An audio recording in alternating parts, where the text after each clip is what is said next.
Anthony Ogogo has been an Olympic bronze medalist, a model and a participant on Strictly Come Dancing. He was a boxer then and, more than ever, he is a fighter now. The 28-year-old middleweight, however, has not stepped into the ring for over a year. Ogogo has been engaged in a far more brutal battle to protect his eyesight and salvage his career. On the 22nd of October 2016, in his 12th professional fight against Craig Cunningham, Ogogo lost his unbeaten record on an 8th-round stoppage after a blow which fractured his left eye socket in 7 places. The consequences have taken a terrible toll on Ogogo, physically, emotionally, psychologically and financially, but he retains a fierce desire to box on. After 90 minutes, in which the traditional question-answer format of an interview has been turned into an impassioned monologue from Ogogo, I make a rare interruption. After all he has endured, why does Ogogo want to return to the most dangerous sport of all? Why risk more heartbreak when he could make a decent living as a charismatic TV pundit or reality show star? I've got this image in my head, Ogogo says. I want to be knighted when I'm old. I want to inspire so many people. I want to box like Anthony Joshua is doing now. I come from a small town, Lowestoft, and a single-parent family. We were 5 kids and we were poor. I've scraped and clawed to hopefully, someday, become someone. If I can do it, anybody can do anything. But to complete this story of me overcoming adversity, I need to become world champion. I'm nowhere near that yet. That's why I'm still fighting. This last year has been rubbish. It's been the worst year of my life. Luckily I found the best people in the world with my eye situation. If I wasn't so obsessive, my career would have been over a long time ago. But it is very lonely. To complete this story of me overcoming adversity, I need to become world champion. I'm nowhere near that yet. Anthony Ogogo has shown me pictures of his wedding to Casey, when his eye was still puffy and shut after surgery. And so what does his wife think of his determination to box again? My wife is amazing and an absolute sweetheart. She understands. But she's a teacher and she can't get time off during school. My last surgery I flew to America on my own. I found the hospital on my own. I had surgery, discharged myself, went back to my hotel, took a plane and came home alone. You've got to be mentally strong to do that. But I'm skint. I've paid for all my surgeries and it's ridiculously expensive. I had to remortgage my house to pay for my last surgery. I'll have to find the money for the next one somehow. Ogogo flies to the US in 3 weeks for another procedure which, if successful, should allow him to pass any tests that the British Boxing Board of Control will insist on him taking. He hopes to fight again once his training regime includes hard sparring, and he would love to vanquish his defeat by Cunningham, a decent pro with a 192 record. But Cunningham has none of the star appeal of Ogogo, who was once expected to match Joshua, his London 2012 teammate, as a force in British boxing. The night it all went wrong, the 22nd of October 2016, and Ogogo's defeat to Craig Cunningham in Birmingham, when he boxed on despite sustaining a fractured eye socket in the first round. Photograph Mark Robinson. Getty Images. We revisit the fight which darkened Ogogo's world. I was bashing up guys much better than Cunningham in sparring. I felt great. I expected to be world champion by this time in 2017. I came out for the first round and Cunningham's a southpaw. Our legs got tangled in an unintentional collision. It could have been a forearm or a head, but I thought, fucking hell, what's happened? The right eye was showing Cunningham way over there and my left eye had twisted out. It was like I was being hit by someone while I'm lying on my side. I didn't say anything to my corner, and, in round 2, I didn't know if he was 2 foot or 20 foot away. I didn't see the punches coming until I was hit.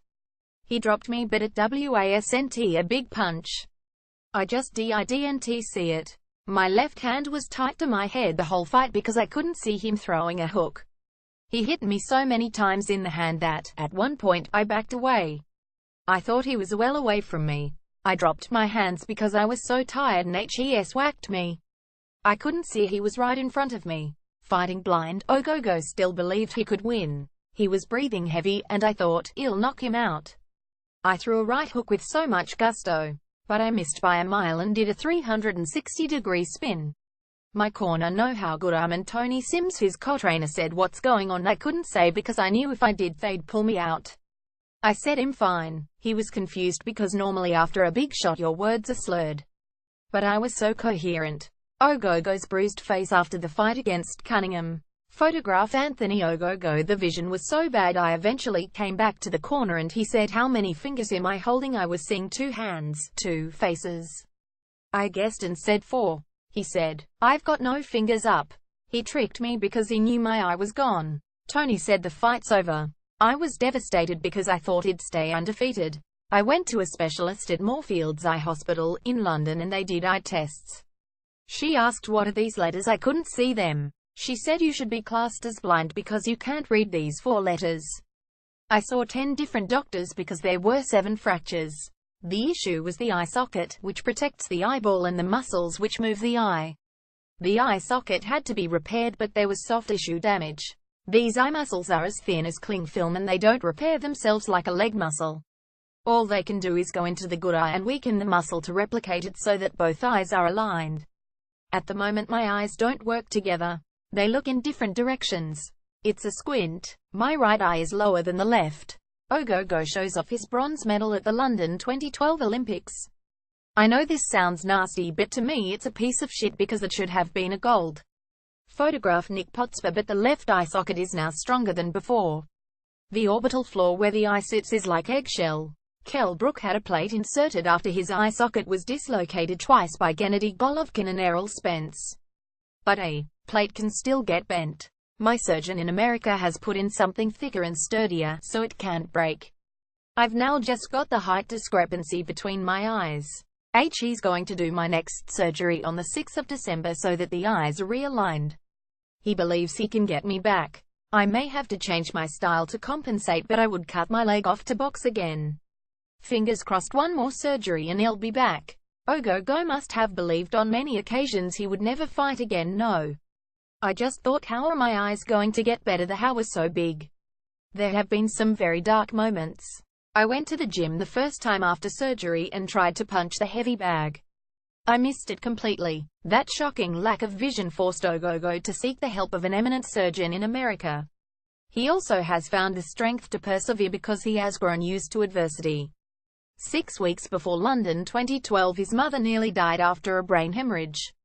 When people ask me about the Olympics, I've got a generic answer because they want to hear how good it was.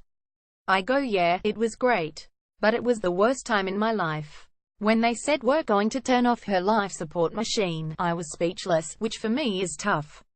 Ogogo smiles at his talkative nature before explaining how he insisted on her life-saving transfer to Addenbrooke's Hospital, where his mum was restored finally to good health.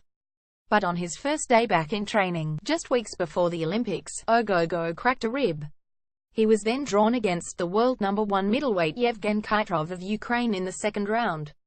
Despite his rib, and not eating and sleeping properly while worrying about his mum, Ogogo beat Kaitrov and won 2 other fights at London 2012.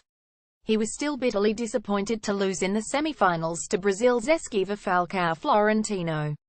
It still hurts now. I know this sounds nasty and people would give their left arm for an Olympic medal, but to me it's a piece of shit because it should have been a gold. Hopefully one day I'll look back on it as a real achievement. 5 years on, it's still too raw. Signed by Oscar de la Hoya. As a pro, Ogogo seemed destined for a glittering career. But he has only had 12 fights in 4.5 years. He was out for a whole year with a damaged Achilles. On his return in July 2015, fighting Ruslan Shelov in Germany, his shoulder was dislocated. I was in the corner, my left arm dangling. I put it on my knee and wiggled it back in the socket. It was still useless. I knew if I threw it again it would come out totally. The next 4 rounds I fought with one arm. I still won easily, but I had to get a surgical bone block in my arm. When I woke up, the pain was unbelievable. My right arm was so withered it took 10 months of hard work to get better. Ogogo won his next 3 fights before the bleak night against Cunningham. His love for boxing, somehow, or endures. I fell for boxing the moment I walked into the gym. The smells and the pictures of Muhammad Ali on the wall hooked me. I didn't know whether it'd be any good, but I would have been happy being a spit bucket boy. There have been some very dark moments. I went to the gym the first time after surgery and tried to punch the heavy bag. I missed it completely. Anthony Ogogo, he was more than good enough to win his Olympic place ahead of Callum Smith, the unbeaten super middleweight who could fight either George Groves or Chris Eubank Jr. in the final of the World Boxing Super Series next summer. As Smith soars, so Ogogo's career has plummeted. Yet he remains resolute. I've said before, I don't care if takes 10 eye surgeries, I'm going to box again.